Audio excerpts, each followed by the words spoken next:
All right. Welcome back to Blue Grit Radio. I'm here with my guest.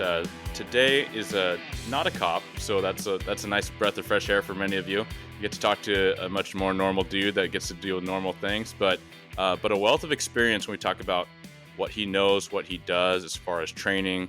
We're going to talk about strength training, functional fitness, BJJ, combat sports, all these things that would hopefully make you, I'll say, harder to kill, because that is one of his handles, is hard to kill training. So without further ado, welcome Ty Horn.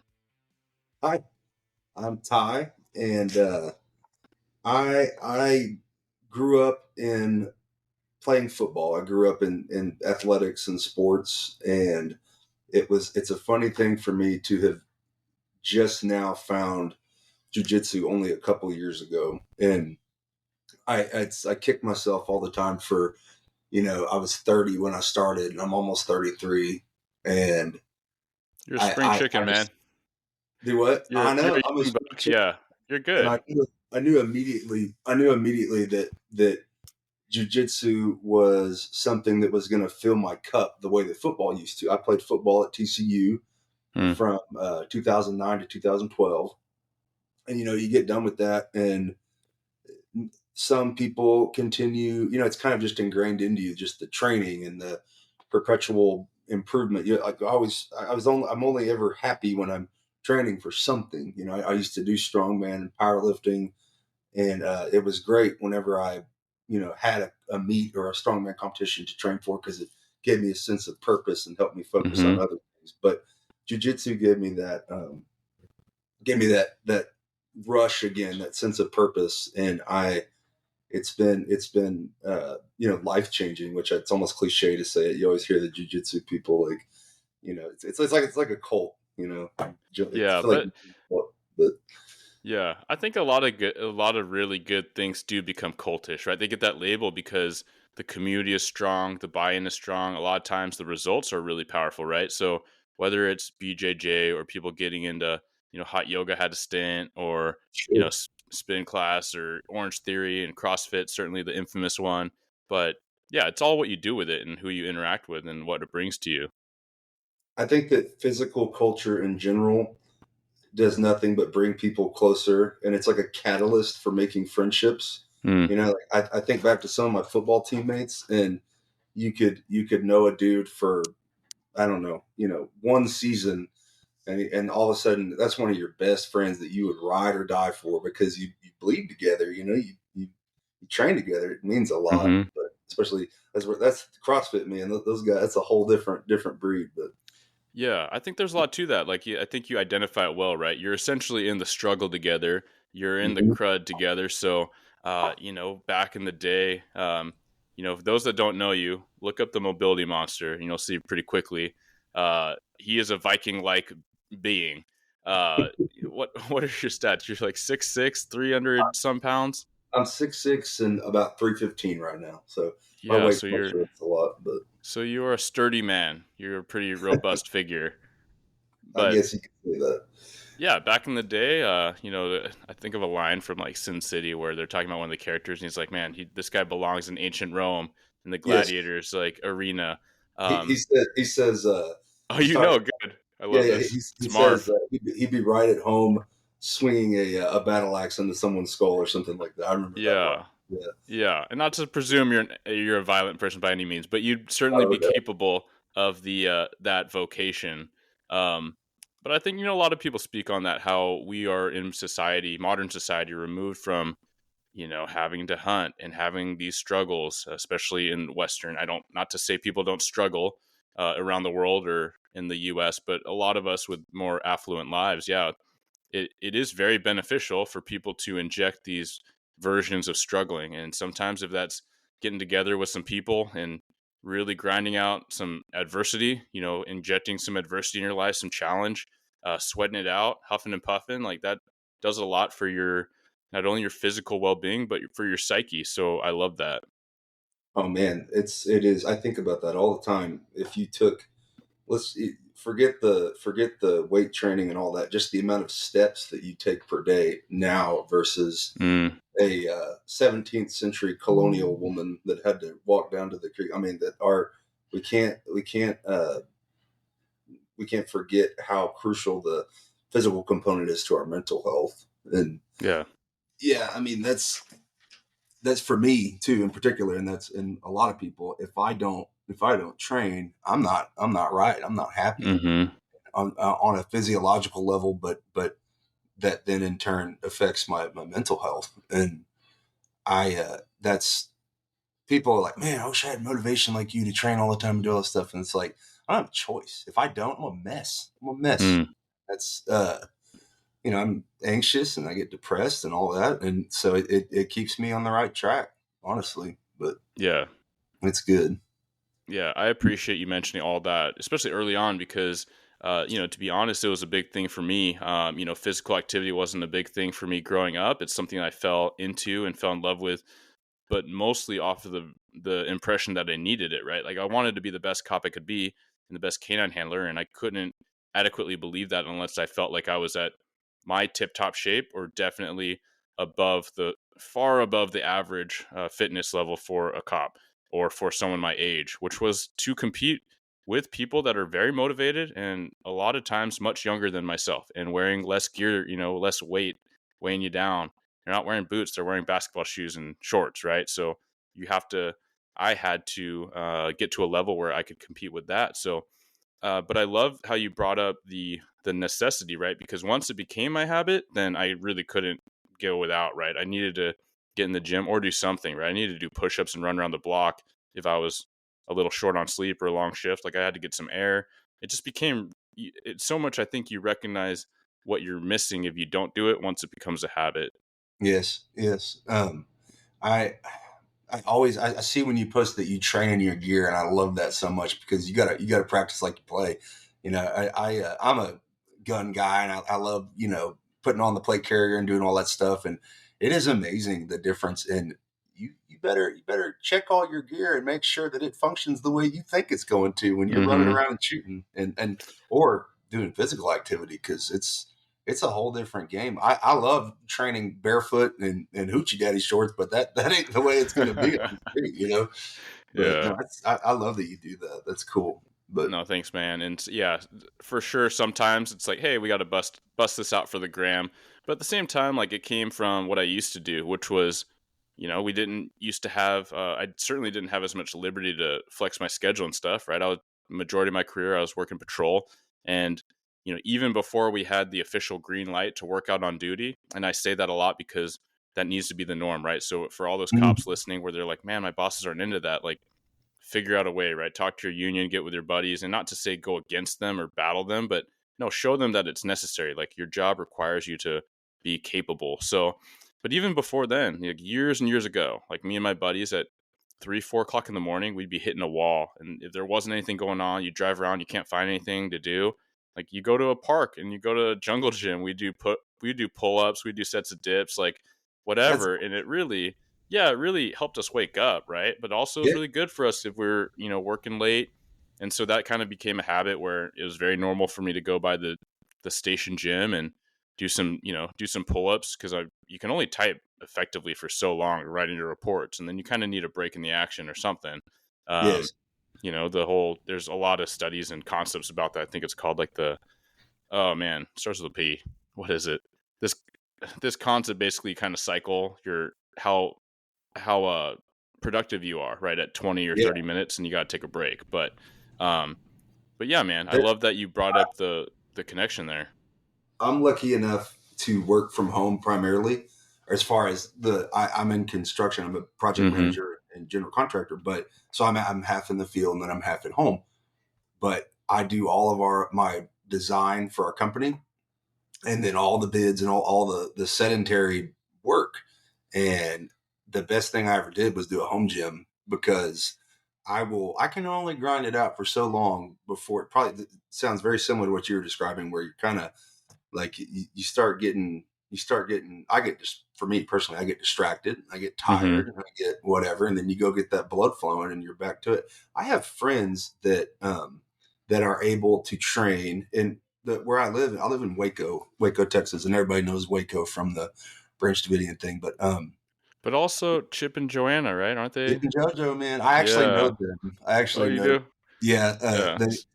Probably they kind of a small world out there in the builder oh, it's ridiculous. construction, right? You can't go to the store without seeing your kindergarten teacher, you know. But Mm. no, I built a house that's adjacent to their property and Oh, have done a cool. bunch of work for them, so I got to know them. But Nice.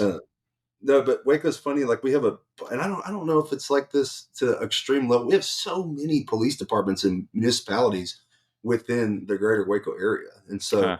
within even with the dudes I train jujitsu with, you'll have dude. There's like 7 or 8 different police departments and law enforcement organizations represented there, and Mm. some of them are allowed to train while they're on shift, and some of them That's are not. nice. And I never Yeah. really even thought about that, to be honest with you. Yeah. That's so. Is that something that within law enforcement is a cultural shift that you hope to see that you know that's emphasized more? Yeah, I That think there is a shift. It's shifting, right? Even in my area, there's a lot of departments that do have the facilities now. Right? Not everyone does. I talked to some cops from different areas. They don't all get provided like a gym, but then some departments will say, "Well, you can't work out on duty per se, but we want to provide this to you so you can do it before or after, yada yada." And then others are more like, "Hey, we want you to do it on duty if you can. We don't want you to do it here off duty because liability or yada yada." Right? So there's every variety of not everyone is apples to apples, right? Some places it's super busy, super high crime, and maybe you don't have the staffing. But my concern with that is if you don't have that now and you didn't have that 5 years ago, like when are you gonna? And so when are you gonna make a priority and really take care of your officers, not just because they deserve it? It's not supposed to be this whole, hey, back the blue, give us what we want, me, me, me. It's like, no, that is really part of the job, right? So if you do see an issue with heart health and physical activity ability, and we should expect these people to, you know, run out of their car and up a flight of stairs and boot a door and maybe pull someone out of an apartment. Um, we need to be able to prepare them to do that, right? There is some ownership on the individual, but I think that police departments, just like any employer, should provide their people the resources to be their best. yeah, that's it. So this is maybe something similar that I bet you see in talking to a lot of my law enforcement buddies. They tell me this. When I started jujitsu, I have other martial arts backgrounds. I Mm, used to kickbox and spar and box and Eastern martial arts and all that stuff.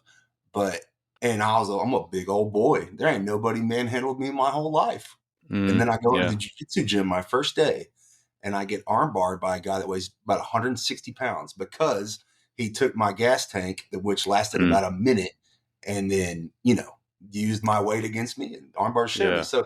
So there was this like, oh my God, I thought I was so badass and I thought I could handle myself. And come to realize like there's dudes with superpowers out there. So I better learn this. I better and I it's so funny.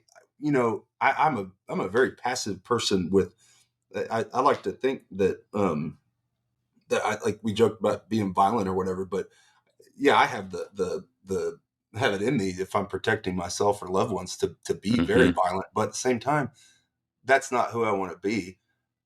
There Whenever I deal with situations now where things get heated and I had one the other day where I had to kick a guy off a job site and he had his fist balled and he's got his chest stuck out and he wants to take my head off. And it was because of jujitsu.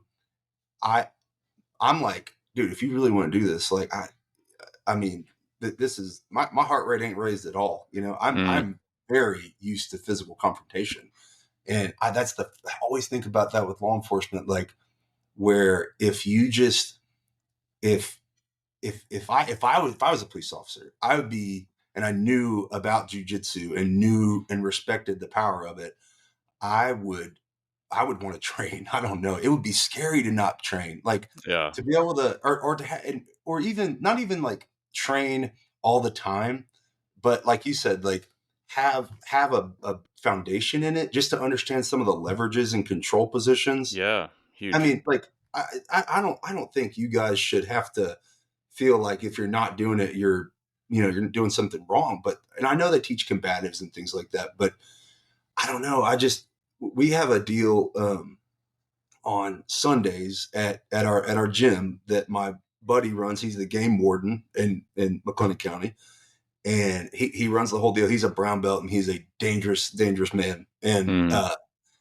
it's free and open to all law enforcement, That's so and cool. it's so great. And you see like jailers and a lot of younger law enforcement guys come in, and I don't know. I'm always the bad guy in the a lot of these scenarios, Oh, like yeah, okay. which is fun. But then Mhm. also, I don't know. I just if I was in law enforcement, it would help me stay more confident and less what's the word, less apt to get super physical if I knew Mhm. that at the drop of a hat I could get Yeah, on someone's no. back and just seatbelt grip and control them. I don't Yeah, know. It's it's a fact, right? The lack of confidence creates the necessity to overcompensate, right? And then you get into a Mhm. pissing match rather than de-escalating or keeping your cool, right? Because ultimately, especially old school cops, and this is not me to point fingers, this is the way I was at the time, right? Where if someone's puffing up, then you puff back, right? Because you're Sure. representative of the law and government and order. But really, you see a lot more smarter cops, more smarter. I'm not trying to do Yeah. that, but yeah, you see a lot more cops who are smarter and they're demonstrating they're cool because you're not going to win the day. You're not going to change their mind about you. No. And if they, No. I'm talking about the people that don't need to go to jail, right? They're just making a scene. Well, everyone's watching, and they can either watch you puff up and be a kid, be immature, or they can watch you be the consummate professional and you say your piece. You do the business you need to do, and then you leave. And then everyone there is like, man, that guy was cool because I really wanted to throat punch that guy, but this guy, Hmm. this guy or this gal cop did not, and I think Yeah. that's fantastic, right?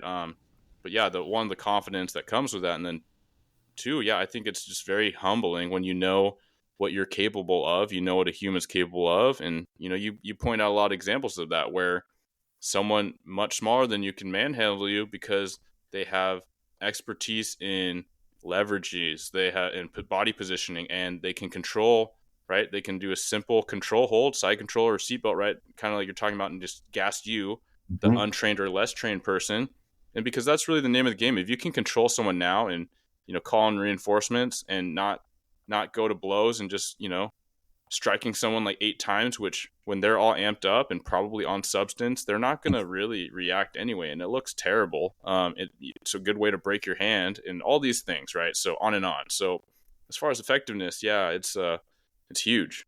Hey, have you heard the? I think it was something that was made a proponent by the Gracies, the 100-second rule, and where most physical confrontations within law enforcement will last about 100 seconds because that's just generally speaking about how long someone will last gas tank wise, and Yeah, no, like the assailant or whatever. That I I don't think that recall. It sounds really familiar. Yeah, that concept, right? And like the while I'm thinking of people it, yeah. without training can only go so long, Hmm. can only withstand their endurance for so long. But Yeah, um, it definitely it, resonates with me, even though I don't remember that exact quote, but I'd believe it because I think about all the scrapes or, resisting incidents I'd been in through the years. And a lot of them, yeah, even though I was someone that stayed in really good cardio shape. And then as I got older, I got better strength endurance.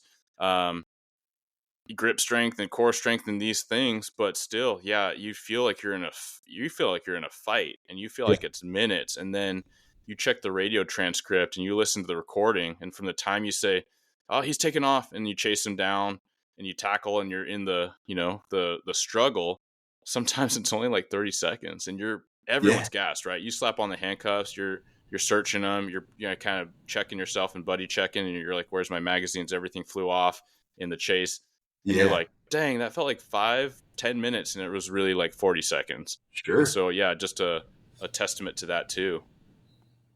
You But know, yeah. I don't like to get too I even for law enforcement, I would call it sport specific with people's training because I'm a big believer in like building foundation. But and I'm Mm, just thinking out loud. But like for law enforcement, if someone was to ask me, okay, I'm a police officer and I'm tired of having that feeling of like holy cow, that was only 30 seconds, but it felt like a lifetime. And I realized the adrenaline component of it is something that I'll never Mm-hmm. understand. There's situations that dangerous, but from a physiological perspective, you could train that. You could train that Yeah. 0 to 100, you know, a full sprint or a high CNS demand activity transitioning into something that's isometric, like controlling somebody.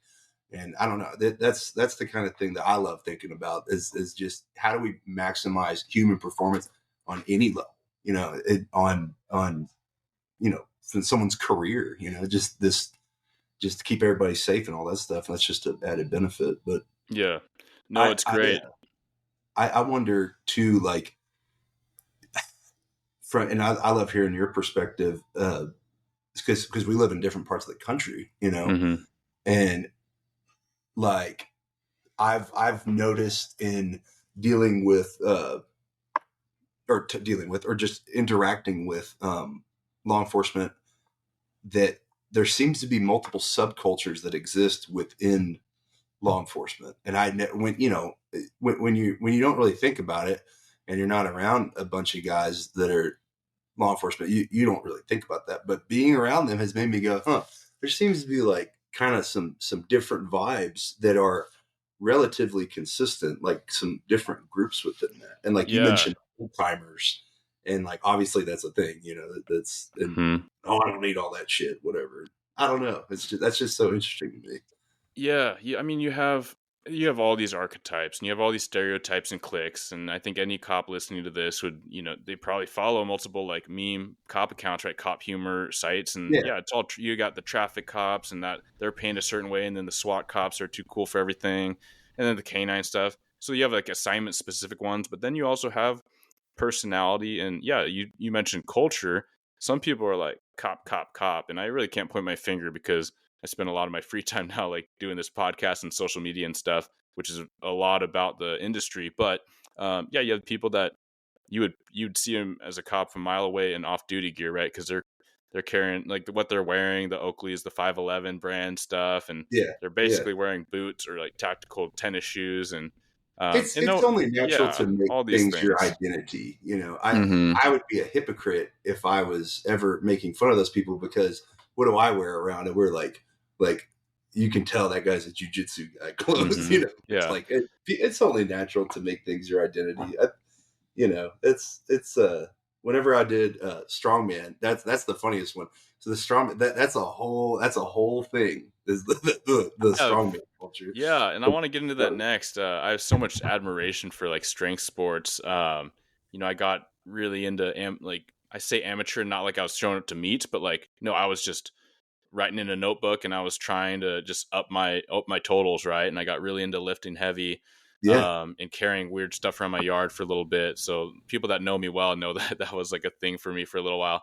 Um, but yeah, so I do want to get into that. But lastly, I do want to kind of talk about you know types of cops, but for sure there's the people that brush it off, and that's where a lot of the conversations I have, I just want to encourage people to be patient with themselves and give grace to themselves, right? So ground fighting, grappling is really intimidating, especially if you didn't grow up around it, if you didn't grow up wrestling or whatever. And so like that's why I made a focus to bring up the fact that I started doing jujitsu at 37. Like, hey, if I can do it, you can do it. And if you think that it's because I got into weightlifting and that wasn't even really that helpful, except for my gas tank was pretty good, right? Like Yeah. it actually hurt me in a lot of ways because I'm susceptible to arm bars with trying to think I can muscle out and like grab something, and then I always open up my arm, and then I got these long, orangutan arms, so it's just like right for the pickings. Like everyone that rolls with me a little bit, I feel like they can find it really quick.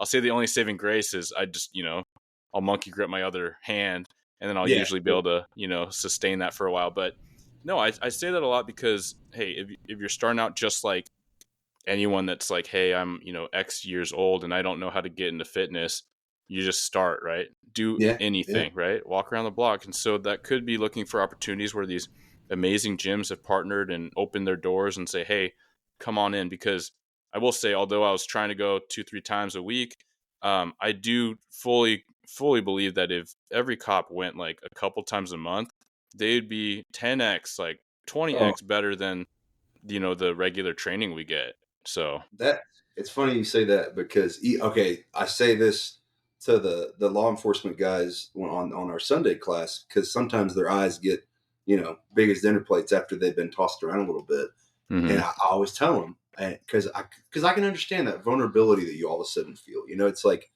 whoa, and I always tell people that dude, give it give it 6 or 7 sessions in here, and you will be able to whoop your own ass from 6 and 7 sessions ago because it's that like we talked about that very very fundamental knowledge that we like to think that we know, but it's all about being able to kind of set the ego aside and go, well, maybe not, and hmm having different perspectives on it and whatnot. I think it's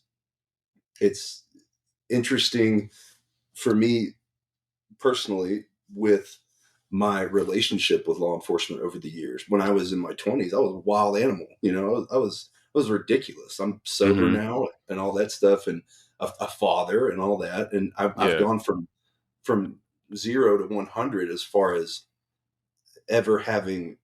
I had the opposite of respect for law enforcement in my 20s, and then hmm the more I'm around, you know, the more and more law enforcement guys I'm around, it's y'all's job is so hard, and to do it right and to do it with like we you talking earlier about like a cop that handles things where it's admirable for those around them. Well, like what if you're having a bad day? You guys have a bad day. It's the implications are severe, and yeah, I do not envy what y'all have to deal with because I know, and no matter what, like sometimes y'all are just in lose situations and it sucks. And I don't know. I've did a complete 180 with thinking about my relationship with law enforcement, and I think that um, you know anybody that has has a paranoia or a fear or an innate like get away with cops. It's like go train jujitsu, and there's gonna be 10 of them in there because there are a lot of guys that do train, hmm and you kind of realize that good lord, man, these guys are people, and they're just trying to do the same shit we all are, and it's a really hard job. And I yeah. don't know. I appreciate that, It's man. a, And it's a rant that had to tell you as a law enforcement officer too that you I don't know. You guys have a tough gig. That's all there is to it. But yeah, I and appreciate so you that, might as man. well make it easier. You might as well make it easier on yourselves by getting into the weight room, getting into jujitsu, striking, whatever it is. hmm It doesn't have to be jujitsu. It's certainly what I would choose, but there's a lot of other things too. And Yeah, yeah, absolutely. And so much for me is like, when we connected on social and I saw what you're doing, as far as, strength and conditioning, jujitsu, but then also I love that you brought up like you're a dad. And so you're posting like this content that like shows your multi dimensions. And I was like, hey, this is someone I want to reach out to. It's a lot of positivity in, even the social media world where a lot of it isn't, right. It's just noise and it's, effing this attitude. And even in the fitness space there's people just like dogging on each other and it's just like my yeah, camp versus your camp, and I'm like, I just love the energy, and that's why I reached out to you. I knew that there's a lot of takeaways that would be helpful for first responders and that functional fitness aspect. But then when we connected, and we've had to reschedule a couple times, but our phone call was awesome, right? I just feel like you're just a dude, just like, and I love that you point that out, right? Like cops, non-cops, like everyone's just trying to do their best. The yeah, majority of us, right? There's just a very few that ruin it for everybody, or that's what their prerogative is. And we got to remind ourselves it's those very few. Let's not get all into infighting. Everyone's got a job to do. Everyone's got a family. Everyone's got their people that they want to go home to, and so yeah, we're just trying to do our best. But I love that. And then also you touched on a couple things that as an instructor you're wearing that coach hat when you're the bad guy and you're in the gym rolling with some cops. And so it reminds me of a conversation I had recently with Jared Hardy, who his episode should post before yours, but he came from a police background and then training, and now he consults and trains and retired, but he's a BJJ dude, and he's like, I mean, you could think about how someone could get into anything, whether it's the firing range or the mats, and they could be absolutely destroyed as far as confidence. Or you toggle that and you have the right trainers and the right coaches with the right attitude to build them up, right? Show them how much potential they have, focus on the positives, keeps them coming back. Because yeah, we can be our own worst enemies, especially when the barrier of entry does feel so like it's so vulnerable, right? To be on your back and gassed out and getting choked out. You're like, because for me, a reason why, which delayed me wanting to get in the mats, is like, man, I've been doing this job like 15 years. If I go in the mats and I get owned, then that's basically saying that all these people on the street could just own me. And that shouldn't have been the case for 15 Which years. isn't But the case. Yeah, yeah, yeah. yeah. That's that. It's very daunting. I can imagine it's especially daunting for law enforcement because you by nature have to get in physical confrontations. I think that the funniest thing for me ever is when the standard issue bodybuilder, roided up meathead dude goes in there and they're like, Mm, yeah, I used to box back in the day, whatever. And then mm, like Jeremy, the 16-year-old with glasses, like just rips him. You're like, you see, I don't know. It's yeah. like, Especially if they skip leg day and then they just oh topple yeah, over dude. like a ton of bricks. Oh man, Well, let's that's talk fun. about that real quick as a transition point because, we talked about strength sport, but also like you're a big dude, move around a lot of weight, but mobility monster being your handle, like you can flex, right? Like you can do the splits. And so a little curious, like where did your fitness like I mean, obviously we talked about your start in football and such, but where did everything intersect with strength, flexibility, mobility, and yeah, the whole thing. I never want to ever come off like I'm anything special, and so I don't ever want that to be taken in the context that I think I'm shit. But at the same time, Well, I think I you are, so I, you got to I, wear I that. think I have a pretty unique uh, book and chapters with my fitness stuff because when I was a kid, I was always a big kid. I was always the bigger, taller one, whatever. I was a Mm-hmm. fat kid, and I loved skateboarding and I Mm, loved inline skating and I loved BMX and I loved extreme sports. mm, That's what I wanted to be. Everyone around me is telling me you're going to be this big football player, da da da. All the while, I'm Tony Hawk over here, right? And yeah, yeah. that's all I did for fun and for a long time. And then in conjunction with that, I was always very very interested in martial arts. My dad was a martial arts instructor, and in his early 20s, and he gave it up and pursued a different career. But so there was always this doing karate in the garage with my dad thing. That's Yeah. something we always bonded over. And so that, if you're going to get super Freudian about it, that's probably why I you know enjoy it so much, because it's something me and my dad used to do together, and Mm, he still does. And uh, I feel like the mobility that I have and have been able to maintain comes from um, stressing and doing those things at a young age and really just never stopping. And if yeah. look at a kid, okay? Like for example, my daughter and my son both are incredibly limber. Most kids are. And you ever watch a kid, just bury a squat? Go watch a 2-year-old squat Oh down yeah, next to people yeah, that they're looking at. It's like you have the best squat form I've ever seen. That yeah. our natural physiological makeup is, and we'll go full circle back to what we initially talked about with modern society and the requirements of what it and or the lack of requirements for Mm-hmm. our the physical nature of ourselves. Kids, that's where I was able to develop a more than normal amount of mobility and explosiveness and things like that, because I trained it when I was young. And I was actually really lucky. There was a guy that lived in my hometown that was he was a strength coach at Alabama, and then he was a strength coach at Baylor. And he moved to Waco, and said, but then when he was done doing that, he like trained kids on the side. And his name is LeBaron Carruthers. And I was like 8 years old training with this dude, doing Mm, high level stuff, right? And it was great. And that was another thing that really, I had a leg up with some of the training that I had when I was younger. And if you ever wonder, with kids, if you have kids, and how to give them an edge. The mobility is something. Knock on wood. I feel like that having good mobility is, if anything, an injury prevention, you know, tool that we can all, building a strong base of muscle, and then on top of that having good mobility is something that is going to help you within any sport or any career. And that's I just never stopped. I never stopped. I've always been able to do the splits. When I was a kid, it was like a party trick, like jump up in the air and do the splits and James Yeah. Brown style. And I just have always done it. And I think that everybody could do that if they, but you can also gain it back. I did lose my flexibility, or to the extent that it is now. I lost it after playing college football, and I worked out after that, but not really. I'd like jog out of just being in a bad place and needed to burn off some energy, and I do push-ups and stuff like that, but nothing formal, and definitely not consistent. And I lost a lot of mobility then.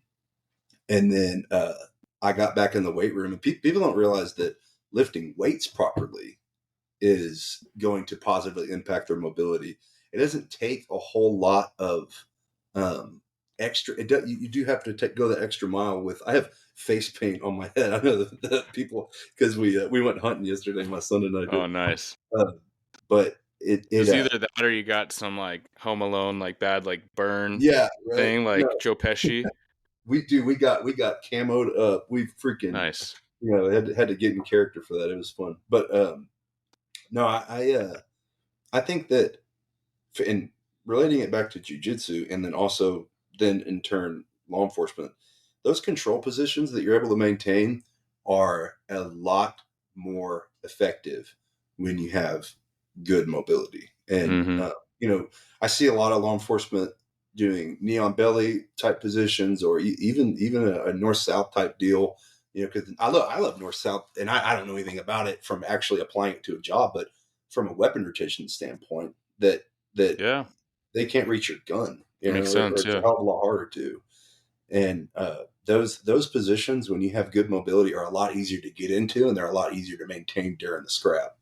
And I think that it's strength and conditioning in general is something, I the whole social media thing and all that. It's fun, and but I to be honest, I have a job, and I make a little side money doing it and whatever, and that's great. We could all use the side money, but uh, I have a whole other career that I'm never gonna stop doing, and Mm. I love, and I got a family, and I truly, and it's corny, but I truly have a maybe similar to how you feel talking to other law enforcement people about training and things like that. I truly have a drive to, number one, show people what they're capable of, and to help people filter through, the things that aren't going to help them, and to not worry about those things, and heck, hey, no,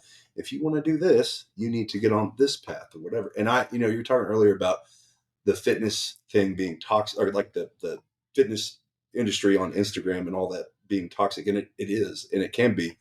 My biggest thing in unifying theory of who I want to be as a person is never saying this is the answer and this is how you do it, because that's Mm-hmm. that's not me. I think there's more than one way to skin a cat, Yeah. and it is I I don't know. I mean, with maybe what works for me won't work for you, or vice versa, and Or we're all won't work different. for you. Maybe it won't work for you in like 2 years, right?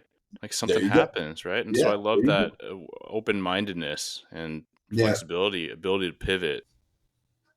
that's hey, we got to be mobile with our limbs and things, and Ooh, with our minds, right? yeah, yeah. Yeah, We come full circle, dude. For sure, yeah, for sure. yeah. Yeah. But Man, I love that. You're talking about functionality, but I do want to ask you a couple things. So, like, what are some of your favorite things for as far as like weight training, functional movement for say first responders, right? Cops, firefighters, people that want to be able to lift their 50-pound kid and not pull their back. mhm.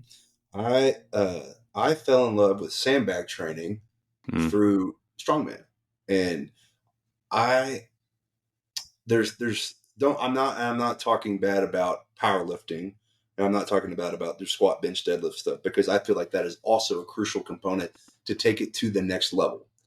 But if you were going to choose one thing to focus on, and your goals were not to, break any world like records in powerlifting or strongman, or and you just wanted to do something that would help you, I think sandbag training and all its shapes and forms is probably one of the most applicable things that we could come up with, because it's that simple. You are picking up an object in front of your body, just like you might do in real life. And there's all kinds of variations and all kinds of ways to get creative with it. But people that have back pain, and people that deal with injuries as a result of going in and deadlifting, and so therefore they quit lifting weights, and Yeah. it's like, no, maybe you should just try some different ingredients with those lifting Mm-hmm. weights. I Sandbag training is what makes me, like, or made me, because I remember at football I didn't lift weights, right, for a couple years.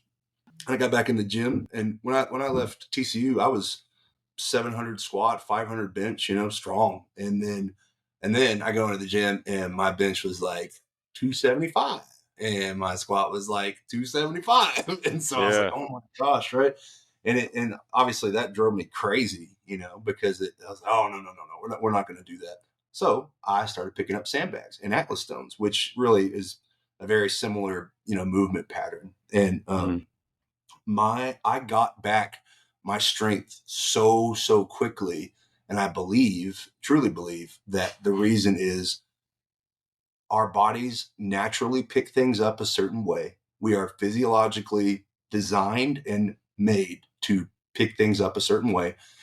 And when you go from rooting in the ground to getting your arms around something, engaging your glutes and your hamstrings, your posterior chain, and all that, it's a very natural thing for us. And so because it's so natural, I have seen better results with it for athletes than really anything with the barbell. And Yeah. that's not to say at all that power cleans aren't super effective for athletes. Of course they are, but Mm-hmm. me personally, I have seen a lot of benefits from the sandbag, because it's not very hard to teach either. It's not very hard to turn people loose with the sandbag, because there's really only a couple ways to pick it up, And Yeah. with I always get really nervous prescribing any kind of Olympic lifts to people, because there's a lot of There's room so for much error. technique there. Yeah, Yeah. yeah. And I You used to need be a able to I do feel that. like you need a coach, right? Yeah, and that's what people can talk about CrossFit all they want, but dude, CrossFit's cool as shit. And like, the when it's done right, and you have a good coach that knows what they're doing, it's hard to beat for being someone well-rounded in fitness. But it is daunting to prescribe power cleans or snatch or whatever to people that you're not right there in front of, just for their own sake. You don't want to hurt nobody, you don't want to Mm-hmm. put anybody in harm's way. And that's why I like sandbags. I mean, in all their shapes and colors. I like to carry them, throw them over my shoulder, sandbag row, sandbag squat, simply pick them up, do all the combinations of all those things. I have small ones that I throw to build explosiveness. I have, ones that have handles, and I farmers walk carry them. It's an amazing Yeah. tool. But I I love that, man, and for so many reasons. I think, because weights can be so intimidating too, right? Like weight training, if mhm. you didn't get around it, uh, but then like you get into it. Let's say the bug bites you, and then you start chasing numbers. Like unless you're competing, that's something to be mindful of too, because sometimes us types, and I say like people that are into fitness, people that are into first responder stuff, like we want to build, right? Or we might be hard chargers, and so I, speaking from my own experience, when I started chase the numbers, that's where I started getting into trouble, right? Like, hey, I know it's mind over matter, and I lifted this thing 4 times a couple weeks ago. I bet I can get 5. And I wake up and I feel like garbage, and I slept like garbage. So I just keep chugging coffee. I'm like, no, I'm gonna get 5, right? And maybe I get 4. I'm like, all right, I'm gonna get 2 more after a brief rest. Like, dude, like your body is, maybe my body and my gut were trying to, my intuition was trying to tell me something, but that's a recipe for disaster, especially when you're loading so much on your spine.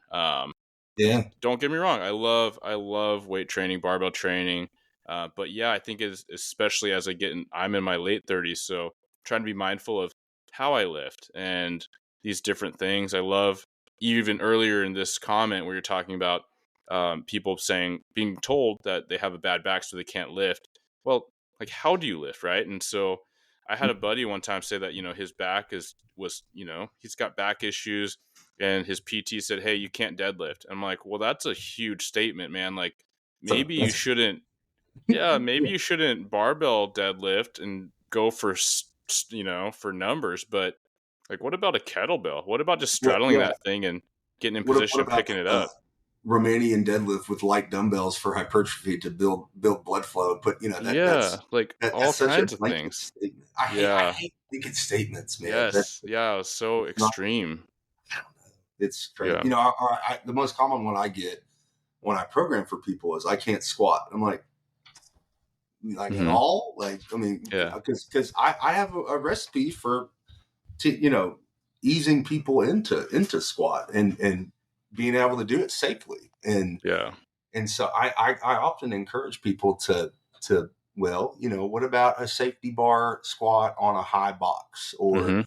and we'll progressively take the box lower and lower and that kind of stuff and working on Yeah. it's just people. My dog is in here. My You're good. people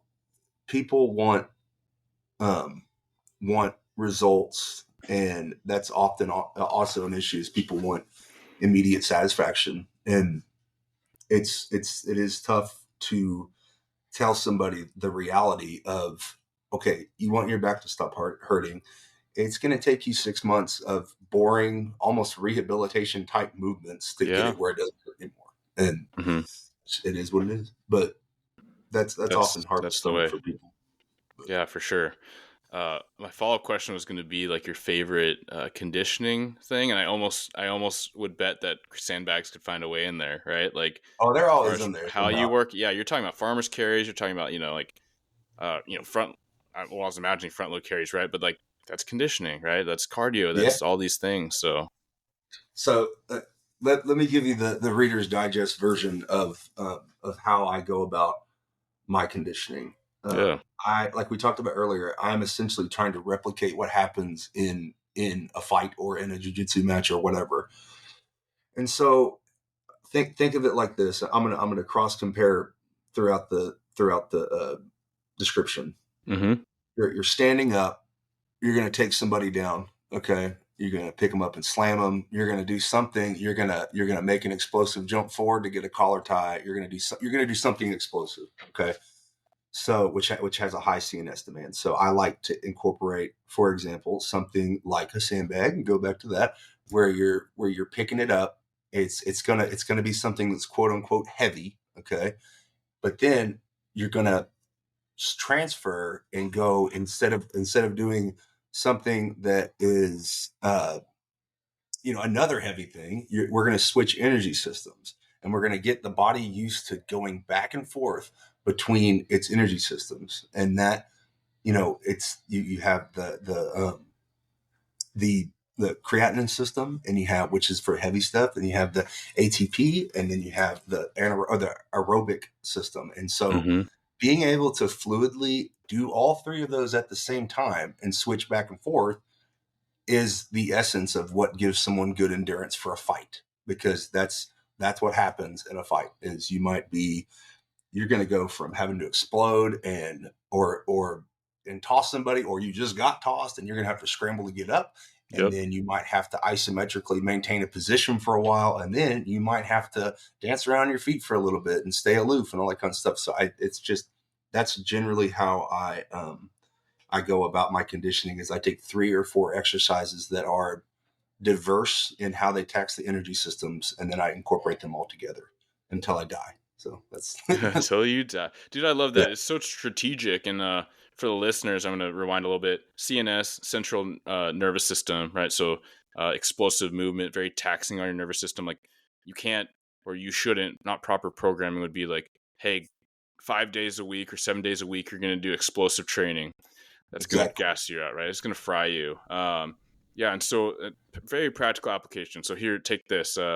As far as toggling your aerobic and anaerobic systems as a cop, like, you make a stop and then someone takes off and it's like the suspect, what someone just pointed him out, and you do a foot chase, right? That first part's a sprint, and maybe you lose him over the fence, and then you start coordinating people and you're walking around. Now you're in more aerobic, right? You just lost that sudden burst, and then you call canine in, right? And then you start the canine track, and the dog's hot, and so you help the handler lift over the fence. You climb over the fence. Now it's aerobic, right? That was a burst of energy.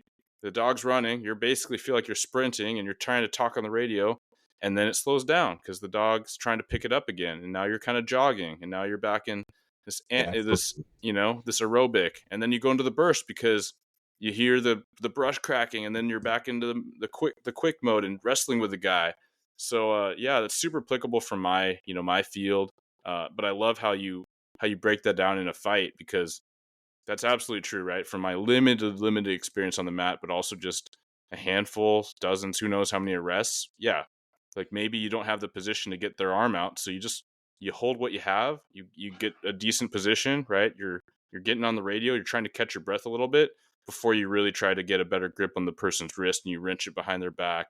You try to hold that, right? Because if you're strategic and you know what you have, like you might recognize, like, yeah, I'm not going to get this person in handcuffs this second or this minute. Maybe it's in the next, minute and a half by the time they actually gas out. So that's Oh, great, man.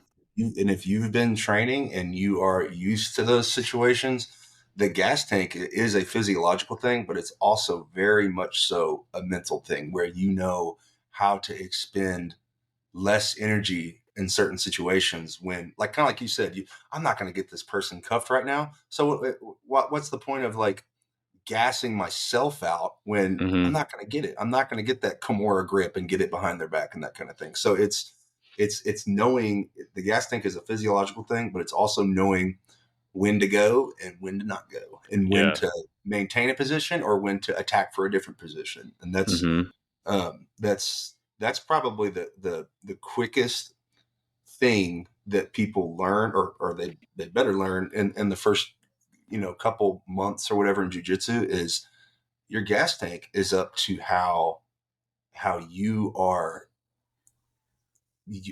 how you are applying it from a mental standpoint. Like can you keep calm? It's cliche, it's super cliche, but like you guys keeping calm, that's a good thing no matter what. Yeah. And if law enforcement, if an officer can stay calm, there's going to be nothing but good that comes from that. And there's a time to go nuts, and there's a time to explode and do your thing, Mm-hmm. but in general, man, we could all, regardless of our occupation or lifestyle, we could all benefit from learning how to be calm under duress, right? Oh yeah. And that's I like that you use the word toggle for going back. Yeah, yeah, you're toggling between energy systems, and that's generally how I approach my conditioning. Sometimes I feel like I'm getting fat though, and I just like go jog for a long time. So that's not Well, always that's true. good for man. I just started jogging more, and I so anyone listening, I'm not I'm not a runner now. No, it's like more meaning that I wasn't doing like any, but yeah, it's just doing something different, and then it's building a new type of discipline where it's not comfortable, so you just go a little longer, right? And you just know it's good for you. Yeah, my ankle's a little sore. I don't have I've rolled it a number of years ago. And it's never been the same. Get used to it. Those that are younger than me have fun getting old. But it's a thing, right? So, but I also love the practical application of that, where being very much from the new side, super new noob at jujitsu, is yeah, recognizing when someone has my back and what I can do, and again, it's saving my energy knowing that they are, and I feel it. You feel it after just it doesn't take a lot of experience, but I know they're not going to get the choke, and I know they're gassing themselves out trying, right? So I'm just Yes. waiting and biding my time. I'm in that, I'm comfortable actually. Like it's not comfortable, but you're fine. Mm-hmm. You can breathe. You have your chin tucked. You have your hands in your grips in the right place. And then once that starts to loosen, you're like, okay, now I have a plan. How am I going to slip out, and what can I do? And usually, when that's the timing's right, they are so gassed because they're not quick, right? They're not spry in that reactivity. So then you have the advantage, and you just keep going. But Yep. how beneficial that would be just for cops to experience that a little bit, right? A couple times a month. And so the barrier of entry, again, low, right? Go with a buddy. Get talking with your training department. Get people to start doing open mat stuff. It's there's a level entry for everyone. So love that, man. Absolutely. Absolutely. But All right, I man. Well, I actually took more notes, like, but we've covered most of the questions. Sorry, what were you gonna say? Oh no, I just wanted to say thank you for having me on. I've really enjoyed talking to you. So Yeah, man, it's been a pleasure, and it's been really cool to see how. I mean, at the end of the day, like a lot of our value, it's very clear to me that our values and what you're trying to do, you're trying to help people, right? You want people to be their best. You want to yeah, uplift those around you, and that's why I got a sense that you'd be great for the show, and then this has only confirmed that. So, um, yeah, we're gonna have your where people can find you on socials if you want to say it, but then I'll have it in the show notes too. So yeah, where can people get in touch with you, see what you're doing, and then anything you want to leave the listeners with? yeah. If you want to get in touch with me, I'm pretty easy. I actually respond to all my DMs, and I certainly try to. And it's that simple. You can shoot me a message, and there's a real good chance I'm gonna get back with you pretty quick. I'm a being a contractor. I'm a pretty neurotic person, so I have to leave. I can't leave That's messages good. on. It drives me I crazy. appreciate that.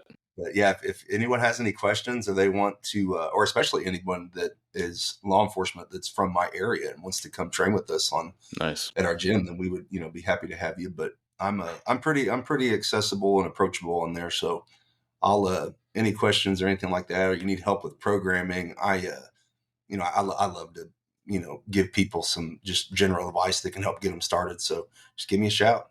But Sweet, man. Well, thanks again, Ty. I think between Chip Joe and you're successfully rebranding Waco to be the shining beacon community. So oh man, I never thought I'd hear that. So I that's know. Well, good. there's a first for everything, man. Yeah. But thanks again, and it's been a pleasure, and we'll be in touch, man. All right, buddy. Hey, sounds good. All right. Thank you. Thank you. Bye. All right, to the listeners, you know where to find us. Again, like, share this conversation out, and let us know what you want to hear about next. Take care.